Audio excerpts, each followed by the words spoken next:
Olá! Hoje nossa análise foca num momento super importante, o comecinho da construção do Templo de Salomão. A gente vai ver isso lá no capítulo 5 de Reis. Exato. É uma história incrível de, como você disse, diplomacia, né? E muitos recursos envolvidos. Isso.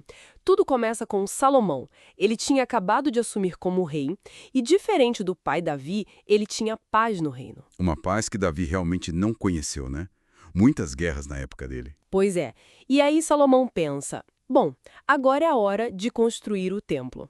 Então ele manda uma mensagem para Hirão, o rei de Tiro. Que já era um parceiro antigo, né? Um aliado de Davi. Exatamente. E a mensagem é bem clara. Ele fala: olha, meu pai Davi, ele quis construir, mas não deu por causa das guerras, Sim. mas agora tem paz. Então ele, Salomão, quer construir um templo para o Senhor. E aí ele pede ajuda para Hirão. Especificamente madeira, né? Os famosos cedros do Líbano. Isso. E ele até reconhece, né? Diz que os homens de Hirão, os sidônios, são os melhores para cortar madeira. E até oferece pagar pelo serviço. O que é interessante essa humildade, o reconhecimento, né? Sim. E a resposta do Hirão. Ah, a resposta é ótima. Irão fica super feliz. Louva a Deus por ter dado um filho sábio como Salomão para Davi. Que legal. E concorda na hora. Falou, olha, farei tudo o que você quiser quanto às madeiras de cedro e de cipreste também. Então, acordo fechado para madeira, mas o mais fascinante para mim é o acordo que vem depois, né? A parte logística e comercial. Sem dúvida. Irão ia fornecer toda essa madeira nobre. E pensa no transporte. Enxangadas pelo mar até um ponto combinado. Imagina.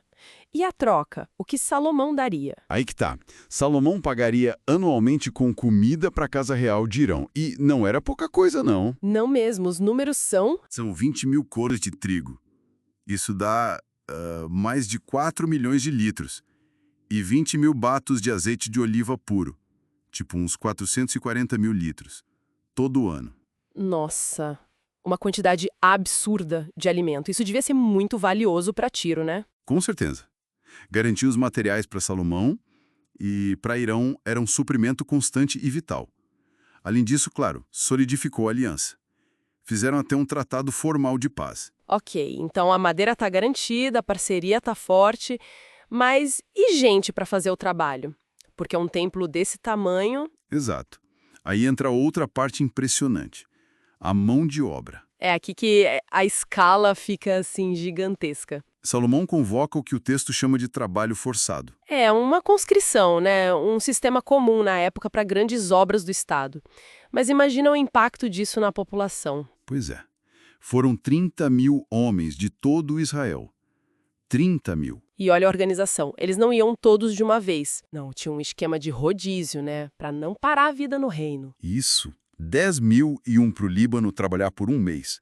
Enquanto isso, 20 mil ficavam em casa. Daí revezavam. Um mês lá, 2 meses em casa. E tinha um cara, o Adonirão, que era o responsável por essa turma toda. Exato, o coordenador dessa força de trabalho imensa. Mas não era só isso, né? Esses 30 mil eram só parte da história. Não mesmo.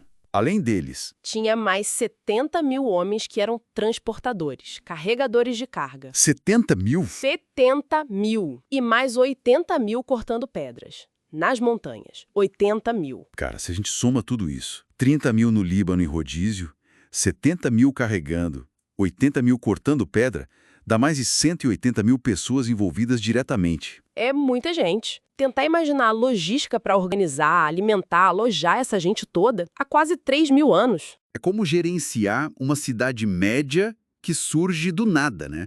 E é importante lembrar, não eram só israelitas. Ah, é verdade, tinha gente de fora também. Sim, o texto menciona que os próprios artesãos do rei Irão e também homens de Gebal. Gebal, onde hoje é Biblos, no Líbano. Exatamente.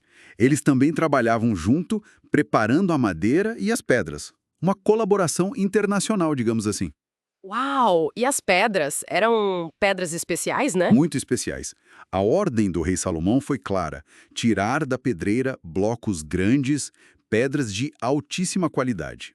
E elas já vinham lavradas, preparadas na própria pedreira. Prontas para o alicerce do templo. Exato. Tudo isso supervisionado por 3.300 capatazes, Ou seja, uma estrutura de gestão bem complexa. Nossa, que nível de organização. Demonstra um poder estatal e uma capacidade de mobilização de recursos que eram, assim, extraordinários para aquele tempo e lugar. Então, resumindo tudo isso, a gente vê uma combinação muito eficaz de diplomacia estratégica com o Irã.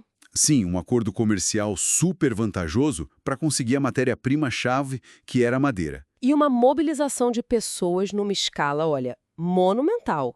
Tudo isso focado num único objetivo: construir o templo. Perfeito. E isso tudo se encaixa num quadro maior, né? De consolidação do reino de Israel sobre o Salomão. E a centralização religiosa e política em Jerusalém. Exatamente. Aquela famosa sabedoria de Salomão, que a Bíblia diz ser um dom de Deus, a gente vê ela funcionando na prática aqui. Na capacidade de planejar e executar algo dessa magnitude. É verdade. Mas fica uma reflexão, né? Mesmo sendo um tempo de paz declarada, e o objetivo sendo sagrado, a construção do templo, Sim. qual teria sido o custo humano real? Porque o texto fala em trabalho forçado. Como era isso para essas milhares de pessoas convocadas? É um ponto crucial. Grandes monumentos da antiguidade, por mais gloriosos que pareçam, muitas vezes foram construídos sobre um esforço humano imenso, talvez até sofrimento. É algo para a gente pensar sobre os bastidores dessas grandes obras.